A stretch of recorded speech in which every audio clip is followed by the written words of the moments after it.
el ayuno de Jesús. Jesús, hermanos, fue un hombre como cualquiera de nosotros. Él estuvo sujeto a las mismas limitaciones que nosotros estamos sujetos, tuvo las mismas luchas que nosotros tenemos, necesitaba descansar, necesitaba comer, necesitaba dormir. Y Jesús también, como nosotros, necesitó ayunar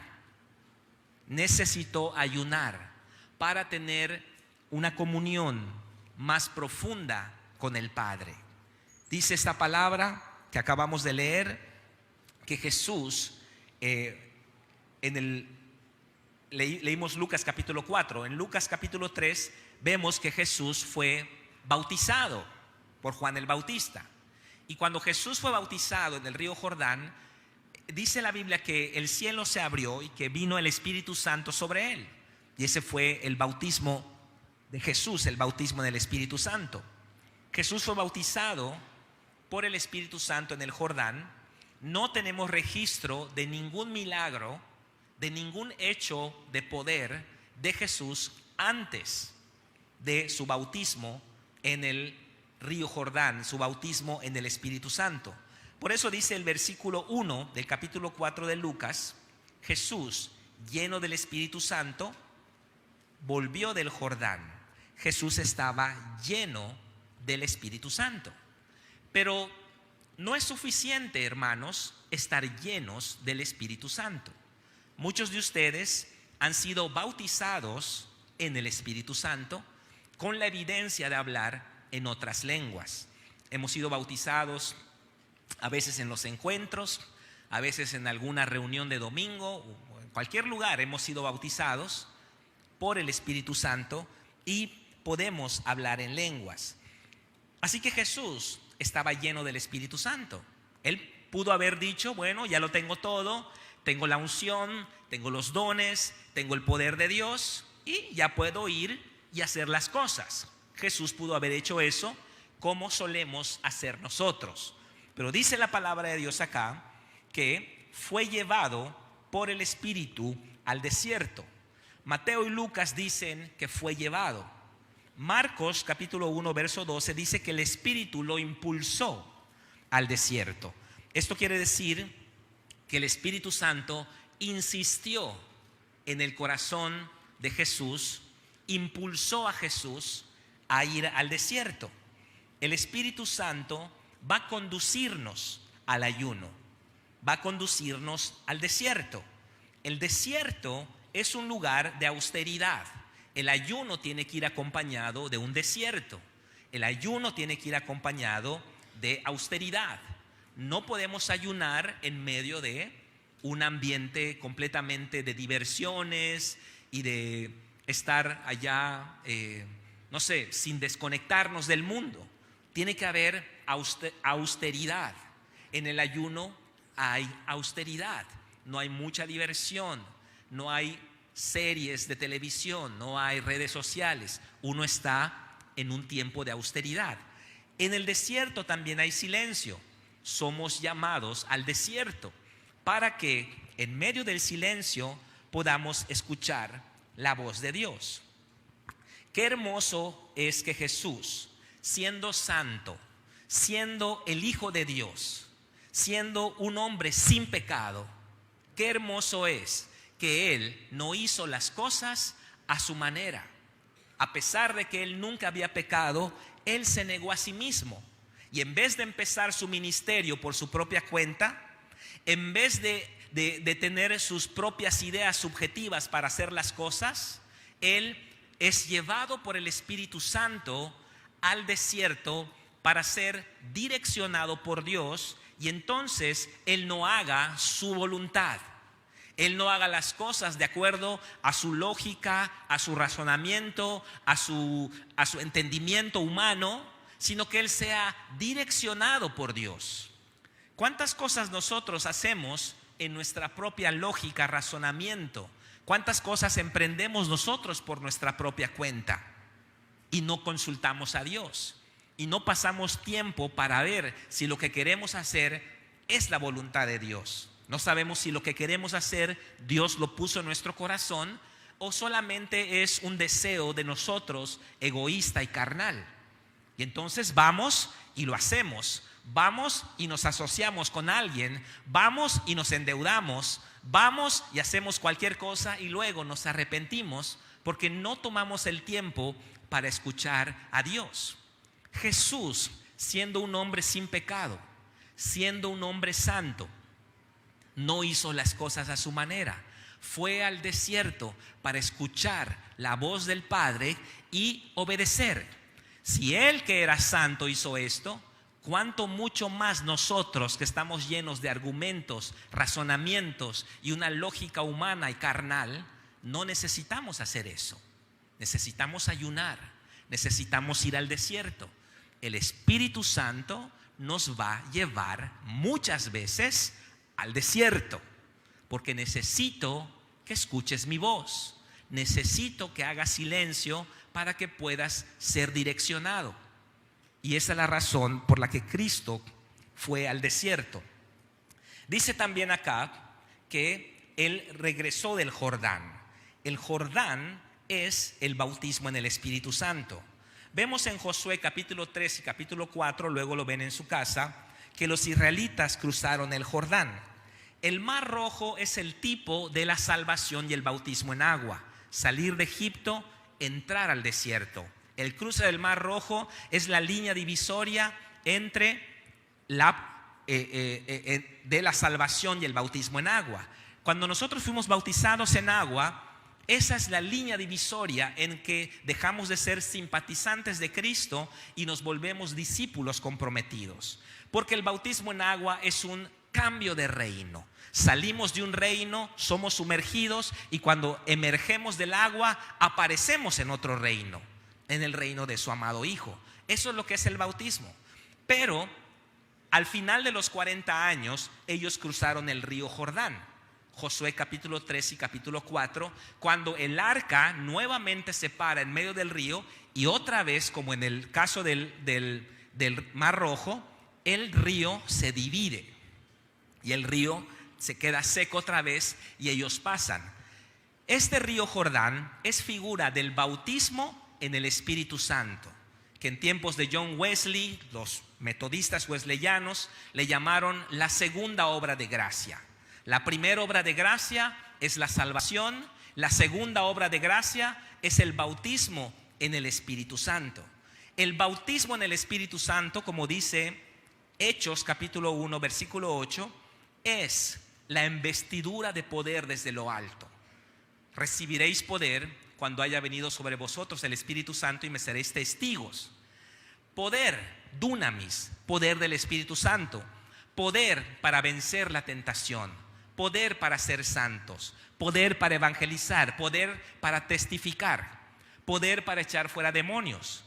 Recibiréis poder. Pero el bautismo en el Espíritu Santo, la recepción del poder, no quiere decir que eso es suficiente. Porque Jesús fue llevado por el Espíritu Santo al desierto. El desierto son procesos formativos de Dios. El desierto es austeridad. El desierto es despojo de la carne. El desierto significa madurez. El desierto es crecimiento espiritual. Porque qué terrible es que alguien lleno del Espíritu Santo ande en la carne. No hay nada más lamentable que un creyente lleno del Espíritu Santo, pero lleno de la carne también. Un carnal con poder. Un carnal que va a utilizar la unción para beneficio personal. Un carnal que no va a tener prudencia a la hora de profetizar, a la hora de hablar en lenguas, a la hora de orar por los enfermos. Entonces, no es suficiente tener el bautismo en el Espíritu Santo. Si usted tiene el bautismo en el Espíritu Santo, usted tiene el poder de Dios. Pero no es suficiente tener el poder de Dios. Necesitamos ser procesados por Dios. Necesitamos ser amansados por Dios. Necesitamos los procesos formativos. Por eso hay tanto carnal en el cuerpo de Cristo hoy, lleno del Espíritu Santo. Una persona llena del Espíritu Santo, pero que no tiene madurez, equivale a un niño con una pistola en un supermercado. Es un gran peligro. En cualquier momento se le sale un tiro y mata a alguien. De la misma manera, nosotros cuando somos llenos del Espíritu Santo, porque profeticemos, porque hablemos en lenguas, porque echemos fuera demonios o porque sanemos a los enfermos, no quiere decir que somos espirituales, no quiere decir que somos maduros. Simplemente quiere decir que ya el Espíritu Santo empezó a fluir a través de nuestra vida, pero sin los procesos formativos de Dios vamos a hacer un uso indebido de la unción del Espíritu Santo. Por eso necesitamos que seamos formados, procesados, discipulados, para que seamos fieles administradores de la multiforme gracia de Dios que nos ha sido concedida. Yo conocí a un pastor que cobraba 10,000 pesos por una liberación. Entonces, ¿quieres que yo te libere? Dame 10,000 pesos y voy y te libero. ¿Por qué? Porque hay personas que están llenas del Espíritu Santo, que fueron llenadas por el Espíritu Santo, pero que no están formadas. No es el caso de Jesús. Jesús fue lleno del Espíritu Santo, inmediatamente después fue llevado por el Espíritu al desierto. El desierto son procesos. El desierto son tiempos de austeridad. El desierto es aprendizaje tomado de la mano de Dios. No nos gustan los procesos, nos gustan más bien los milagros. Porque en el milagro yo no hago nada, Dios lo hace todo. Yo viví 20 años mal y entonces tú sacas tu varita mágica y me compones la vida. Pero Dios no actúa de esa manera. Dios nos toma de la mano y nos lleva etapa por etapa nuestra vida para que podamos ver su gloria, para que maduremos. Y eso es lo que está haciendo Jesús aquí en este pasaje. El Espíritu Santo está guiando a Jesús en este pasaje y es lo que está haciendo el Señor en nuestra vida en este ayuno. Él está tomándole de la mano porque Él no quiere que usted tenga poder sin madurez, que usted tenga unción sin haber sido procesado. Y eso es lo que estamos viendo en este pasaje. Dice también acá en el versículo 2: por 40 días era tentado por el diablo y no comió nada en aquellos días, pasados los cuales tuvo hambre. El ayuno, hermanos, es una preparación. El ayuno es un tiempo de transición. Cuando nosotros ayunamos, estamos cerrando una etapa en nuestra vida y estamos abriendo una etapa nueva en nuestra vida. El ayuno es transición de una etapa de crecimiento a otra etapa de crecimiento. Cada vez que haya una transición en nuestra vida, debemos de ayunar. Dios va a llevarnos a ayunar, nos va a llevar al desierto en tiempos de transición, porque el ayuno es cerrar capítulos y abrir una etapa nueva. Y dice también acá que ayunó 40 días. El número 40 es el número más usado en la Biblia. Aparece más de 90 veces. Más de 90 veces. 40 es un número que indica procesos divinos. A veces es disciplina, a veces es madurez, a veces es prueba y a veces preparación. El diluvio tardó 40 días y 40 noches. Transición. Terminó una dispensación, inició una nueva dispensación. Moisés estuvo 40 años en el desierto. Proceso. Moisés estuvo 40 años en el monte Sinaí cuando recibió la ley. Revelación, dirección, preparación. La ley estipulaba un máximo de 40 azotes para los criminales. Disciplina. Los espías entraron 40 días a Canaán. Preparación para una nueva transición. 40 años pasó el pueblo hebreo en el desierto. Disciplina, preparación y transición. 40 días desafió Goliat a Israel. Prueba. 40 años los tres reinados de Saúl, David y Salomón respectivamente. Elías fue perseguido por Jezabel, caminó 40 días y 40 noches hasta el monte Horeb. Preparación. 40 días hubieron de la resurrección a la ascensión, la transición de la dispensación de la ley a la dispensación de la gracia, y hay más de 95 otros pasajes que hablan del número 40, que significa procesos divinos. Así que Jesús fue llevado al desierto porque iba a ser preparado, procesado, y esa es la razón por la que nosotros también estamos ayunando. Cuando nosotros no entramos a estos procesos, resistimos los procesos, no me gustan los procesos, voy a esperar, y estamos postergando nuestro crecimiento espiritual. Estamos postergando aquello que Dios ha reservado para nosotros en el futuro, lo estamos postergando. No seamos gente emocional. No seamos personas eventuales que solamente nos gustan la algarabía, el júbilo, que oren por mí, que yo me caiga, que yo llore. No seamos gente emocional. Seamos gente de procesos. Los procesos llevan tiempo. Hoy cerramos un proceso. Hoy terminamos nuestro curso de fundamentos, llevó 4 meses. Ese es un proceso. El ayuno es un proceso. El encuentro de varones es un proceso. El seminario de líderes es un proceso. Llevamos procesos en nuestra vida y todos los procesos son preparación. Dice también este pasaje que estuvo él por 40 días y era tentado por el diablo y no comió nada en aquellos días pasados los cuales tuvo hambre. Eso es lo que dice Lucas. Mateo lo dice de esta manera: Jesús fue llevado por el Espíritu al desierto para ser tentado por el diablo y después de haber ayunado 40 días y 40 noches tuvo hambre. ¿Qué es lo que entendemos de esto? Que hay un paralelo entre Moisés en el Sinaí y Jesús en el desierto. ¿Qué significa? Que Jesús estuvo en la presencia de Dios.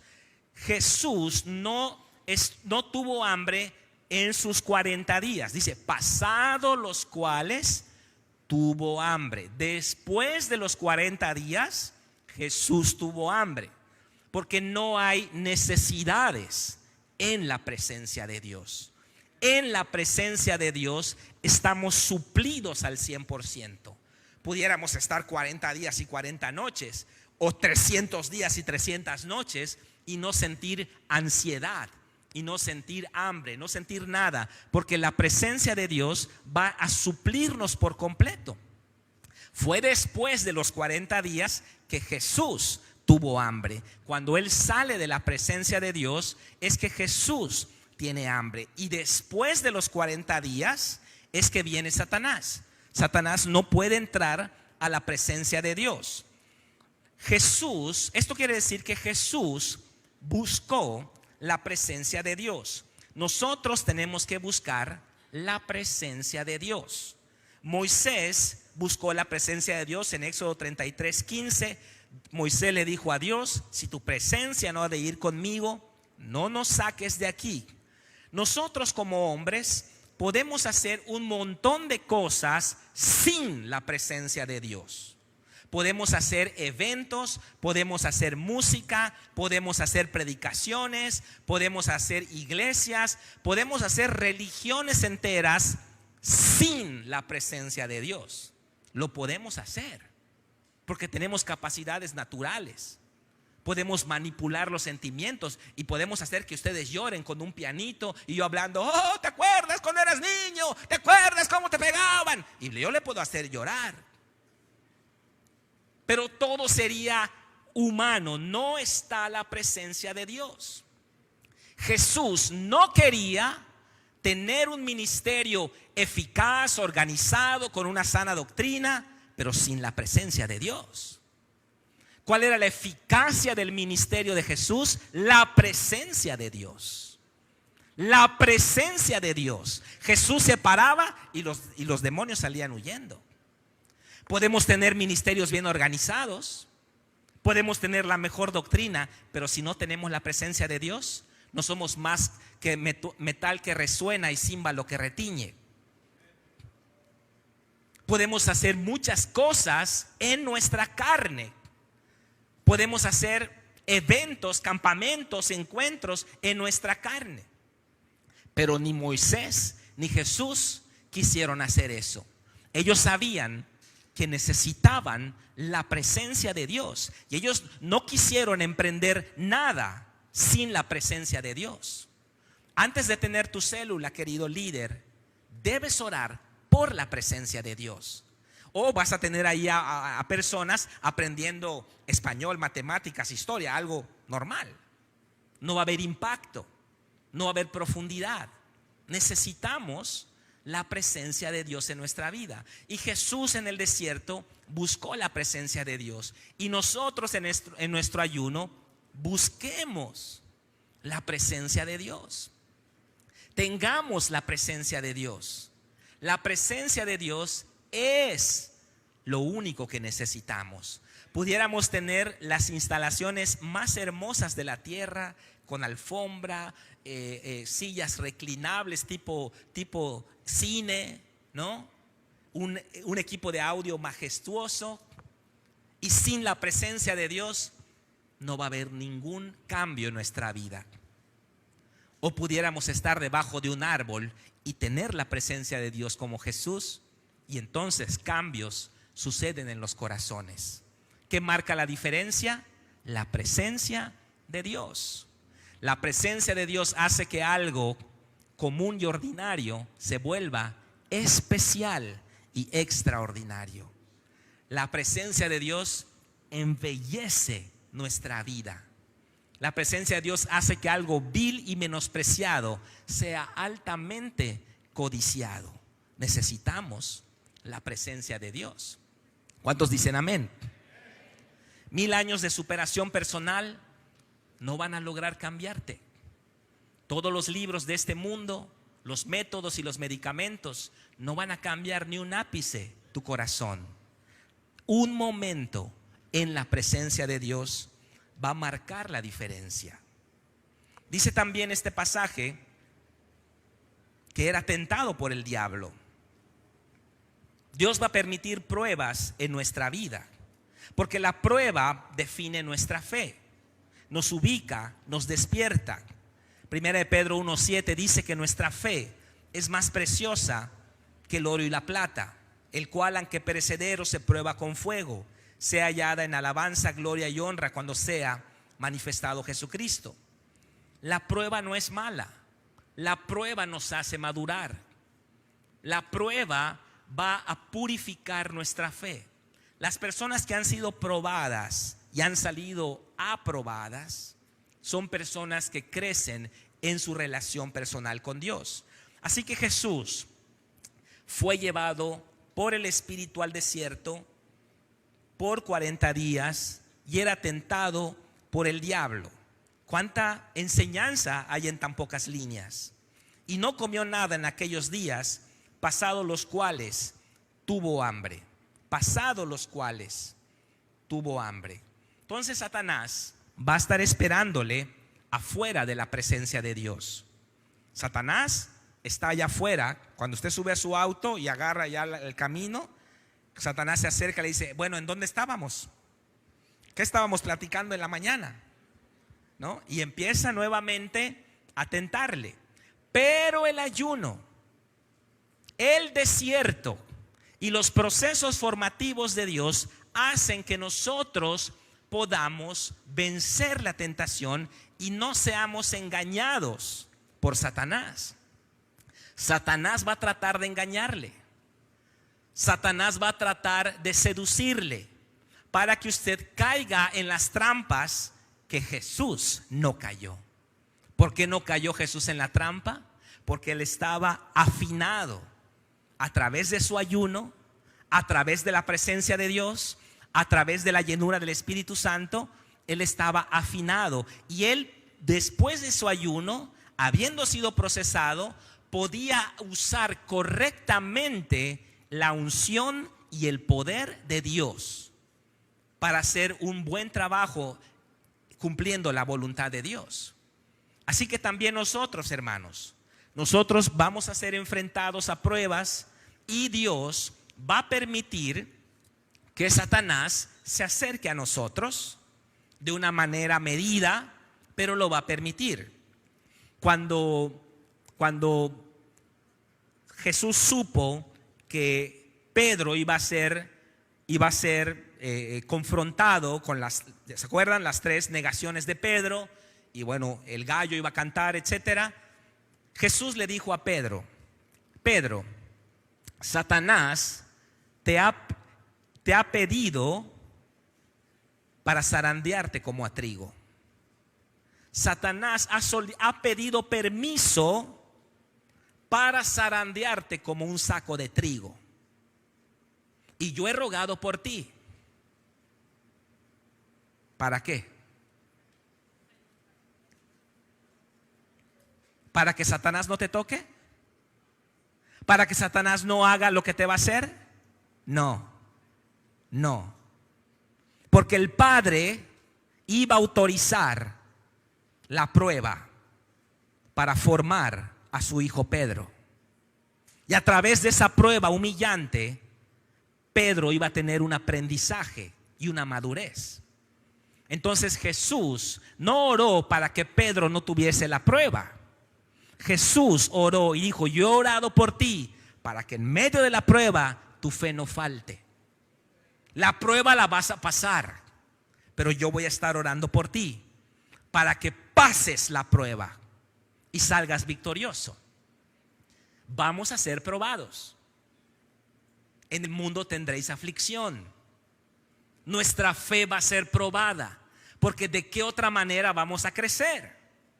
Nuestra fe va a ser probada. Nuestro Padre va a permitir cierto acercamiento del enemigo para que nuestra fe sea probada. Por eso también Mateo dice que fue llevado por el Espíritu para ser tentado por el diablo. Parece que ese era el objetivo.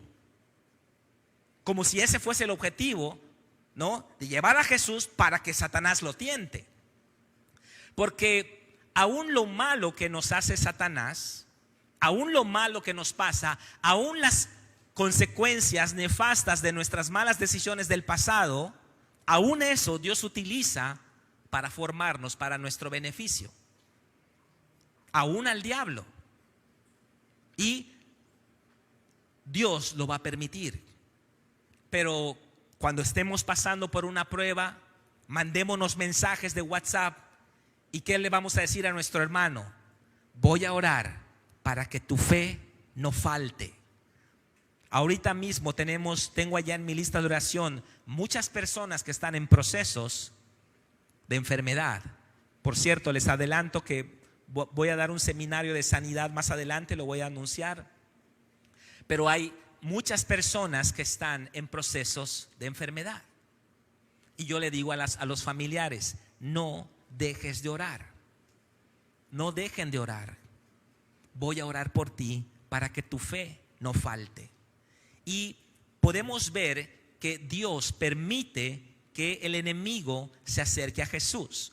Y vemos 3 tentaciones en este pasaje. Lo mismo vemos en Mateo capítulo 4. Este pasaje sale en Mateo capítulo 4, en Lucas capítulo 4 y en Marcos capítulo 1, pero solamente en Marcos está resumido. Las 3 tentaciones solamente vienen en Mateo y Lucas. Mateo presenta las 3 tentaciones en este orden. Primero las piedras que se conviertan en pan, luego la tentación del pináculo y luego los reinos del mundo. Y Lucas presenta las mismas 3 tentaciones, pero en otro orden. Primero las piedras que se conviertan en pan, luego los reinos de este mundo y de último el pináculo. Vamos a la primera tentación, las piedras que se conviertan en pan. Estamos en el versículo 3. Dice: entonces el diablo le dijo: si eres hijo de Dios, di a esta piedra que se convierta en pan. Jesús respondiendo dijo: escrito está, no solo de pan vivirá el hombre, sino de toda palabra de Dios. Si eres hijo de Dios, primero pone en duda su identidad. Si Satanás pone en duda tu identidad, juntamente con ella se pone en duda tu propósito, tu función y tu razón de ser en esta generación. Hay mucha falta de identidad hoy en la iglesia. Pensamos que seguimos siendo egipcios. Pensamos que seguimos estando en el mundo bajo Faraón y no estamos pensando como hijos. Muchas jóvenes no se entregan a cualquier menso que se les cruza en su camino. ¿Por qué? Porque no tienen identidad. Porque no saben quiénes son. Ignoran el valor que Dios les da. Y entonces, ¿qué es lo que hacen? Se arrojan a brazos de cualquiera. Muchos cristianos hoy están cambiando su primogenitura por un plato de lentejas porque no saben quiénes son. Porque Satanás lo primero que va a hacer es poner en duda nuestra identidad, nuestra naturaleza, nuestra esencia. Si Satanás logra desvincularte de Dios, ya ganó cualquier batalla que pueda venir. El mundo está desvinculado de Dios. ¿Por qué hay aborto hoy en día? Porque ¿qué es lo que crece en el vientre? Una masa de células nada más. Ya la evolución desvinculó al hombre de Dios. El humanismo, el ateísmo, somos accidentes biológicos nada más. Somos resultado de procesos evolutivos. El Big Bang, somos polvo de estrellas, bla, bla, bla, bla, bla, bla. ¿Y cuál es el resultado? Una desvinculación del hombre de Dios. Se pierde la dignidad humana. La dignidad humana viene de Dios. Al quedar desvinculados de Dios, cualquier cosa es posible. Aborto, eutanasia, Hitler matando judíos, Vladimir Putin derribando ¿cómo se llama? Edificios y escuelas en ¿cómo se llama? Ucrania. Es que como ya no veo noticias, ya se me está olvidando todo eso. Y ese tipo de cosas suceden. Claro, la juventud desvinculada de Dios ya no tiene dignidad mi cuerpo. ¿Qué es lo que hago? Me tatúo todo el cuerpo, me lo escarabuteo todo. ¿Por qué? Porque es mi cuerpo. Error, no es su cuerpo. Un día va a ver que lo va a tener que devolver. Entonces uno hace cosas con su cuerpo, drogas, sexo ilícito. ¿Por qué? Porque está desvinculado de Dios. Ya no tiene dignidad, ya no tiene un sentido del valor propio. Y entonces yo, que soy una piltrafa, soy una cucaracha, soy una basura, voy y me revuelto con cualquiera. Voy y ingiero cualquier sustancia. Total, que soy un accidente de la naturaleza. Comamos y bebamos que mañana moriremos. Eso es lo que produce la pérdida de la identidad en un creyente. Eso es lo que viene como resultado de quedar desvinculados de Dios. Por eso el Salmo 139, wow, cómo amo ese salmo. Mi embrión vieron tus ojos, y en tu libro estaban escritas todas aquellas cosas que fueron luego formadas, sin faltar una de ellas. Qué hermoso que encontremos en Dios nuestra identidad. Y esa es la razón por la que David, siendo una persona rechazada por su padre, rechazada por sus hermanos, pudo convertirse en un matador de gigantes, porque él encontró su identidad en Dios. Tú eres mi padre. David le llamó padre a Dios en el Antiguo Testamento. David encontró en Dios su suficiencia. Y acá Satanás está cuestionando la identidad de Cristo. Si eres hijo de Dios, si eres hijo de Dios, si eres hijo de Dios, está cuestionando la identidad de Cristo. Pero la trampa de esta tentación viene después. Voy a leerla nuevamente. Si eres hijo de Dios, di a esta piedra que se convierta en pan. Jesús respondiendo dijo: escrito está, no solo de pan vivirá el hombre, sino de toda palabra de Dios. Piedras convertidas en pan. ¿Qué significa esta tentación? Jesús había salido de sus 40 días de ayuno.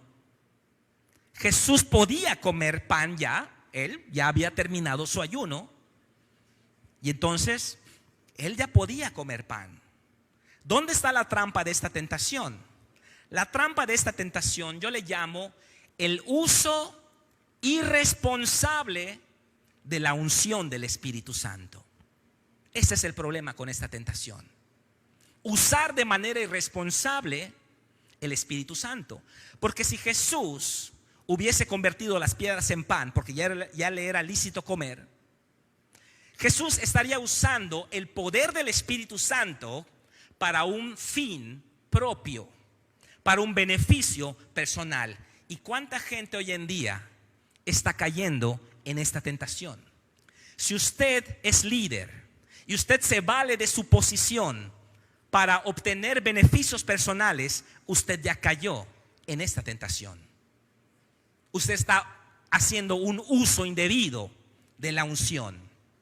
Usted está usando de manera incorrecta, de manera irresponsable los dones que Dios le ha dado. Por eso yo le digo, qué bueno que es lleno del Espíritu Santo, pero ser lleno del Espíritu Santo no es suficiente. Tener el poder del Espíritu Santo, profetizar, hablar en lenguas, sanar enfermos, echar fuera demonios, eso, gloria a Dios si lo tiene, pero no es suficiente. Tiene que ser procesado para que usted le dé un uso correcto a esa unción. Usted tiene que ser, y yo también, buenos administradores de la multiforme gracia de Dios. ¿Y qué conlleva esta tentación?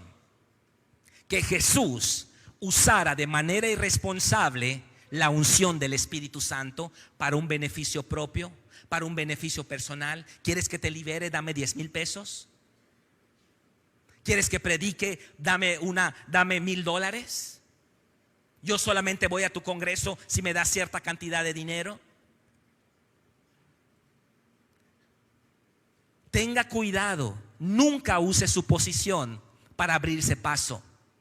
Nunca use su posición para valerse de un beneficio propio, valerse de sus discípulos para usted ser beneficiado. Nunca haga eso, porque el día que lo haga estará cayendo en esta tentación.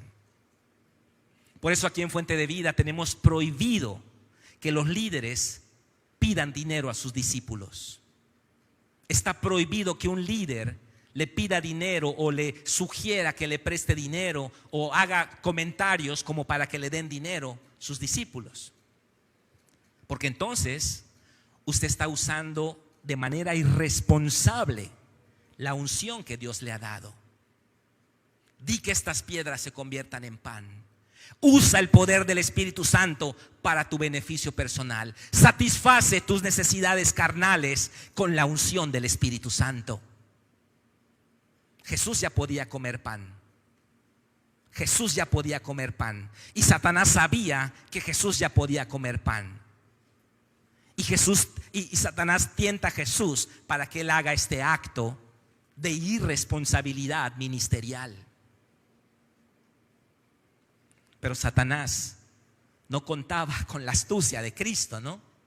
No contaba que Jesús, al ser procesado en un ayuno de 40 días, él ya no estaba buscando su beneficio personal.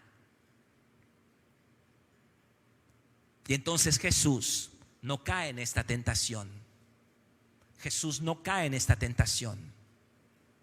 Escrito está, Satanás, no solo de pan vivirá el hombre. En otras palabras, no solo lo material cuenta. No solo lo material cuenta, Satanás. Tú quieres que yo haga un uso indebido de la unción que Dios me ha dado. Tú quieres que yo use de manera egoísta los dones del Espíritu Santo.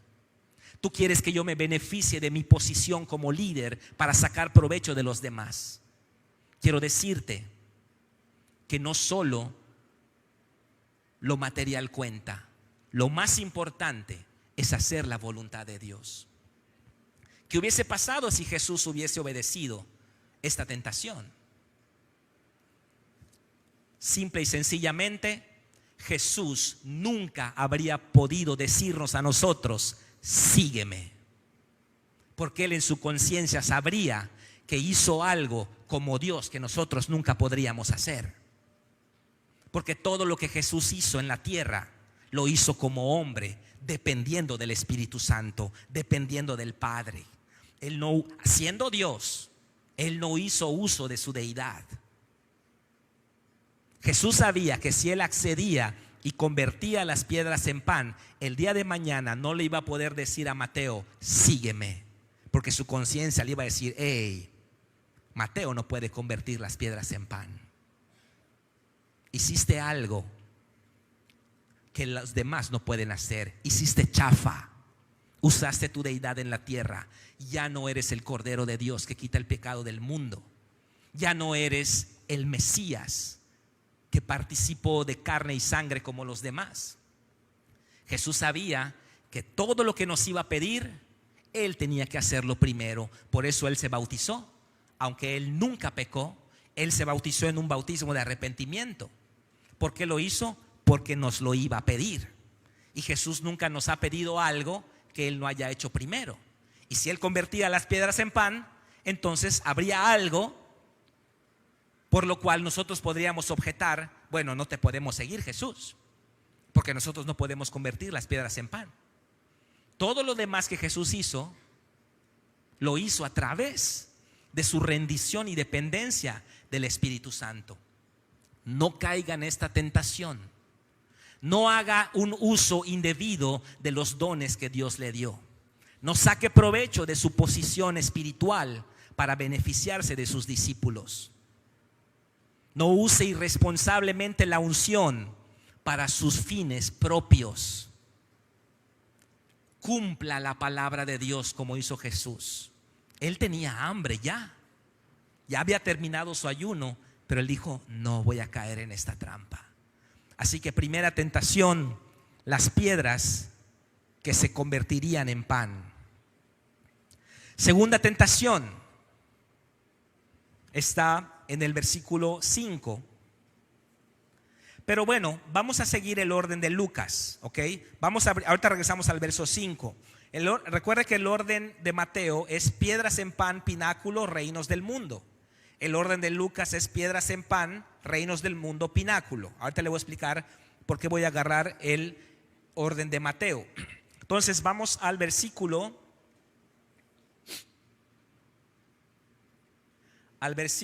9. La tentación del pináculo. Y le llevó a Jerusalén y le puso sobre el pináculo del templo y le dijo, si eres hijo de Dios, échate de aquí abajo, porque escrito está, a sus ángeles mandará cerca de ti que te guarden y en las manos te sostendrán para que no tropieces con tu pie en piedra. Respondiendo Jesús le dijo, dicho está, no tentarás al Señor tu Dios. Ok, esta es la segunda tentación en el orden de Mateo y la tercera tentación en el orden de Lucas. Estoy siguiendo el orden de Mateo. ¿Qué significa esta tentación? Muchos han argumentado, yo pienso que no es por allá el asunto, que Satanás estaba tentando a Jesús al suicidio. Es una tentación de suicidio. Aviéntate, ¿ok?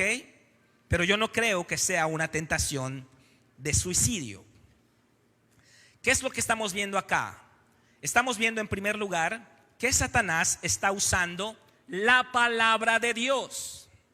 Satanás sabe la palabra de Dios y va a usar la palabra de Dios en contra suya. Eso es lo que va a hacer Satanás. Si usted no sabe la palabra de Dios, usted lo van a revolcar. Le digo de una vez, le van a revolcar.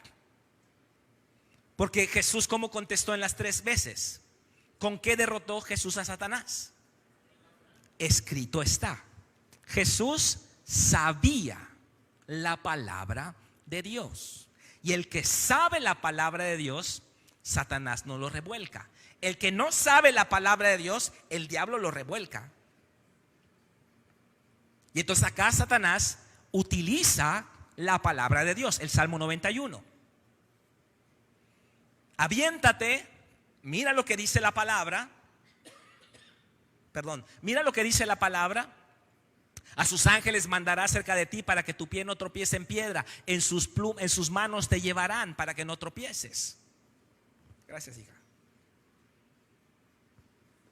Y gracias, Roger, que Roger me invitó a mi café hoy. No sé si quería pasar el examen pero gracias.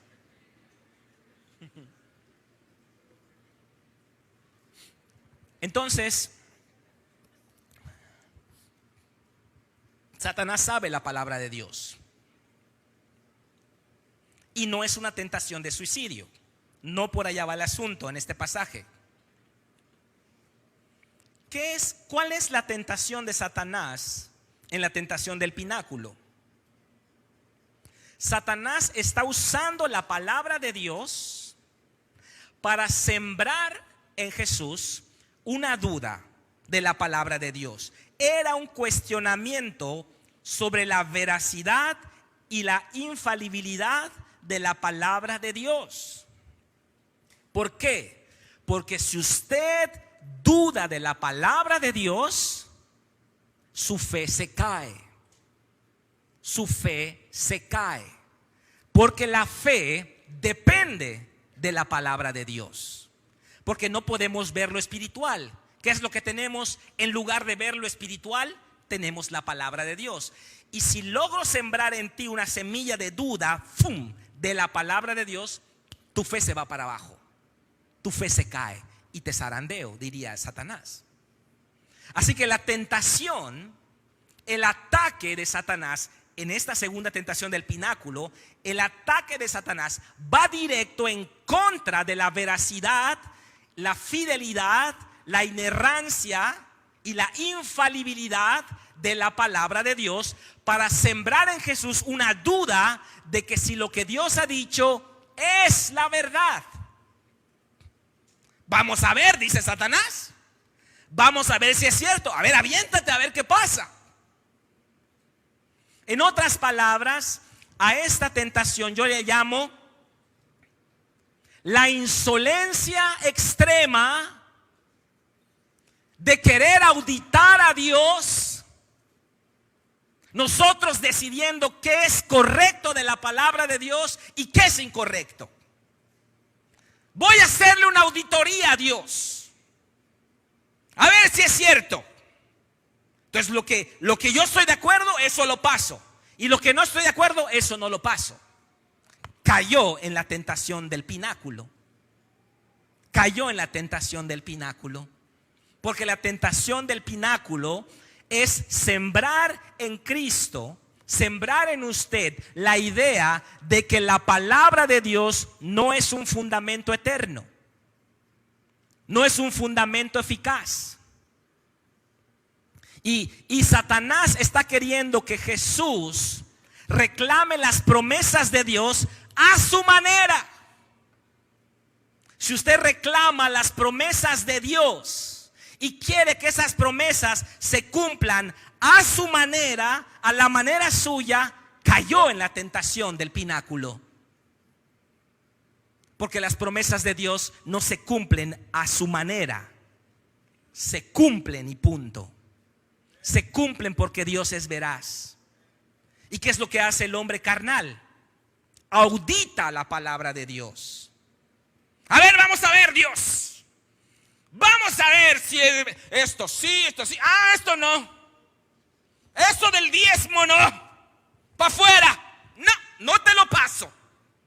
Está auditando a Dios. Está cuestionando la veracidad, la eternidad, el fundamento inamovible de la palabra de Dios. Usted, partícula de polvo, está queriendo auditar a Dios. Por eso a esta tentación le llamo yo la insolencia de querer probar a Dios. La insolencia de querer auditar a Dios. ¿Qué nos creemos nosotros de escoger ciertas porciones y otras no pasarlas? Nuestros argumentos, nuestros razonamientos, queremos auditar a Dios. Y eso es una gran insolencia. Estamos pareciéndonos a Satanás. Por eso la respuesta es, escrito está, no tentarás al Señor tu Dios. Jesús, si hubiese sido una tentación de suicidio, Jesús hubiese dicho, escrito está, no matarás, o no te automatarás, no tentarás al Señor tu Dios. No le vas a hacer una auditoría a tu Padre Celestial. No vas a sentarte a ver que sí y que no.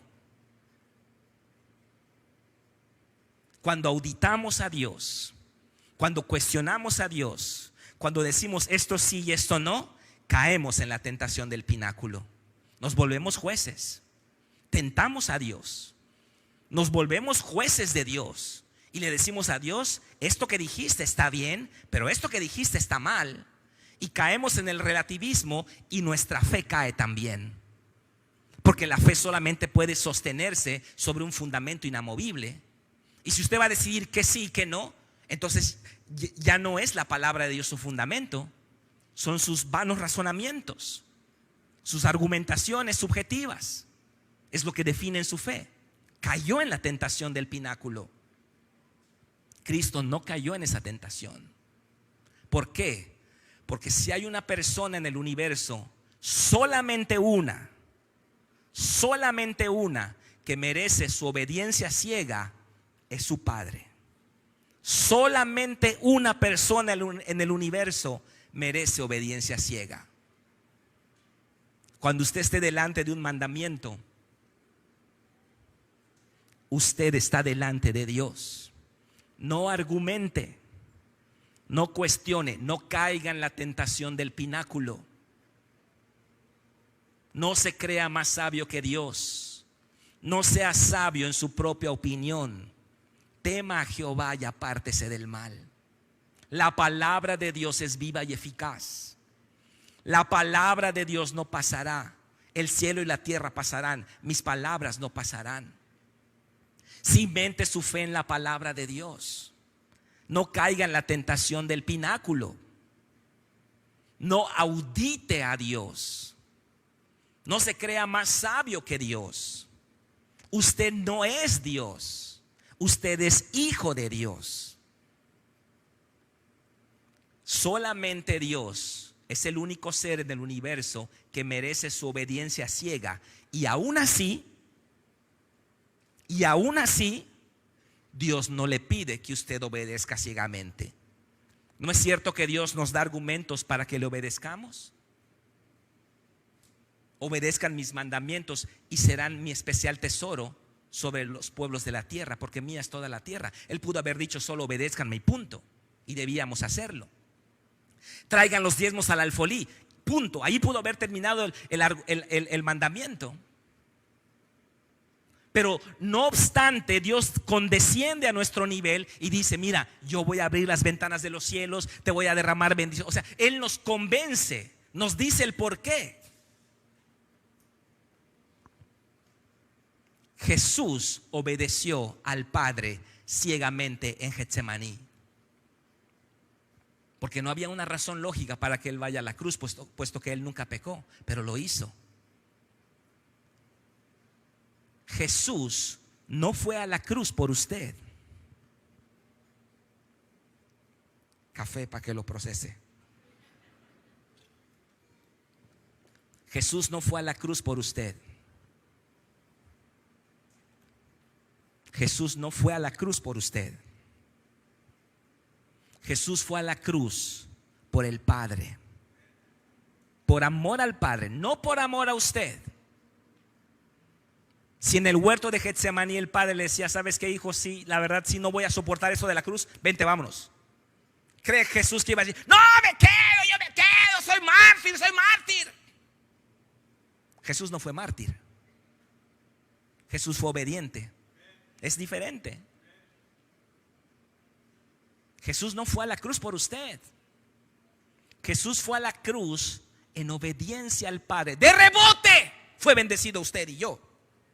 Indirectamente fuimos beneficiados por ese acto de Cristo amando al Padre, yendo a la cruz. Pero el móvil para Cristo era la cruz. No fue usted, ni fui yo, fue el Padre.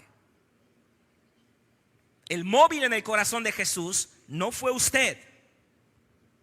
Hay algunos evangelistas que han dicho que cuando estaba en Getsemaní, que un ángel vino para fortalecerle.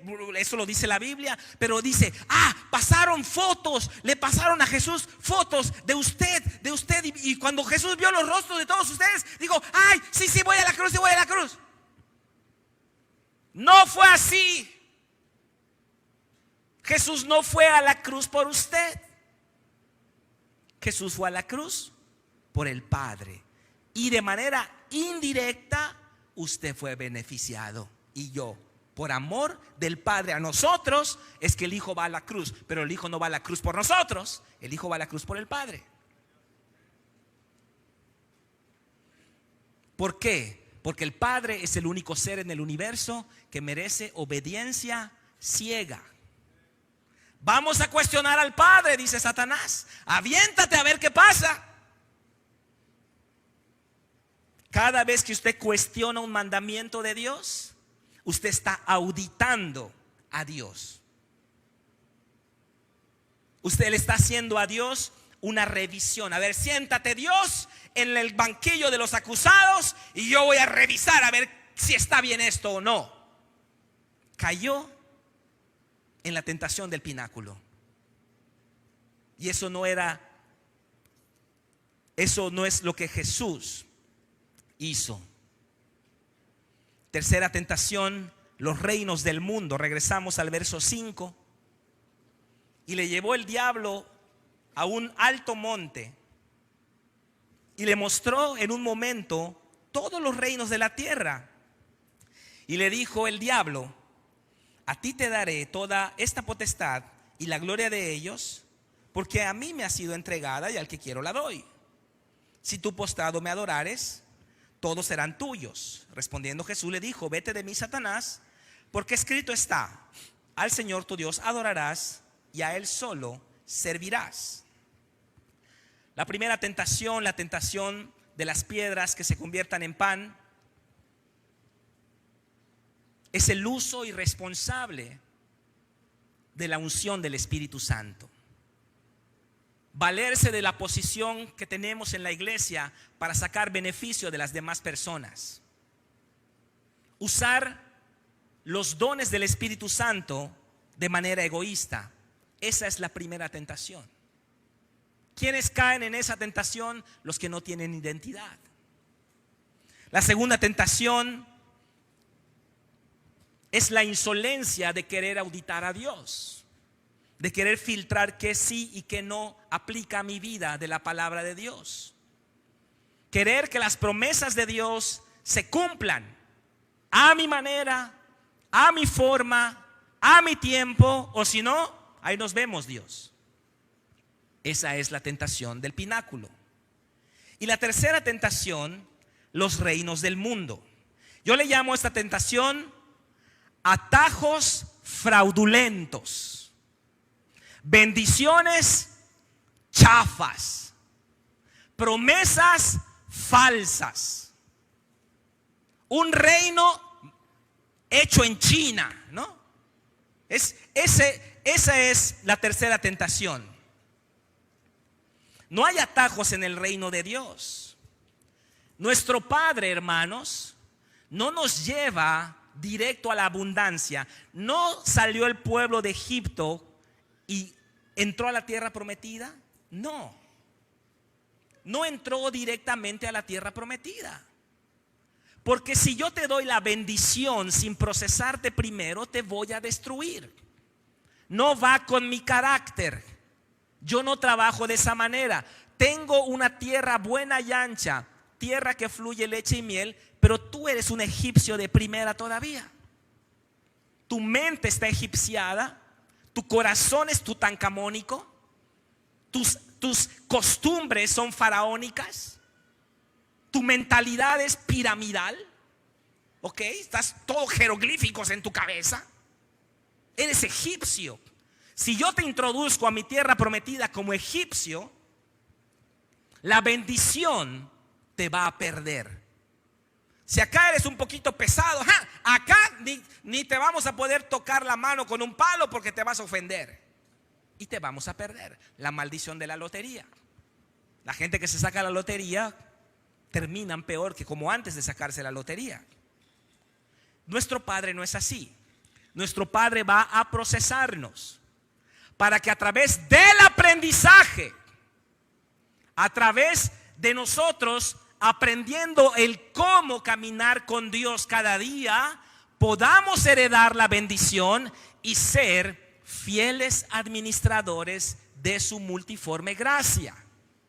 Si tengo una tierra prometida, si tengo una tierra buena y ancha, si tengo tierra que fluye leche y miel, pero primero te des egipcio. Porque si te unjo, si te doy todo eso como egipcio, te perdemos. Nunca más te vamos a volver a ver en la iglesia. Tu soberbia se va a ir por los cielos. Y esa es la razón por la que muchas veces Dios no autoriza que nosotros subamos de nivel, porque nuestro corazón todavía no está preparado para ese siguiente nivel. Y ahí estamos, vagando en el desierto. Dios va a tomarnos de la mano en procesos de aprendizaje, procesos de madurez que nos harán aptos para administrar su bendición. Pregunta, hermanos, ¿no acaso serían de Cristo todos los reinos de la tierra? ¿No acaso toda la potestad de ellos y la gloria le sería entregada a Cristo? ¿No acaso al final vemos en Filipenses capítulo 2 que se le dio un nombre sobre todo nombre, para que se doble toda rodilla de los que están en los cielos, en la tierra y debajo de la tierra? ¿No dijo Jesús en Mateo 28, 18, toda potestad me es dada en el cielo y en la tierra? ¿No es acaso lo que Satanás le está proponiendo acá? ¿No es lo mismo que el Padre le estaría dando? Sí, pero acá, dice el diablo, sin obediencia. Te lo doy sin que pases 3 años de cansancio y sin que vayas a la cruz. Es un atajo fraudulento. No caiga en la trampa. Bendición chafa. Falsas promesas. Y muchos caen en esta tentación. Satanás ofrece lo mismo que Dios, pero chafa.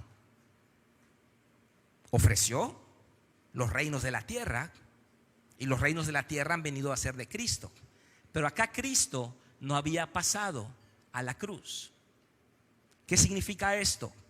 Que Satanás va a querernos dar dinero fácil, enriquecimiento rápido, subir de nivel rápido, fama, ser líder rápido, ser empresario próspero rápido, bendición sin procesos.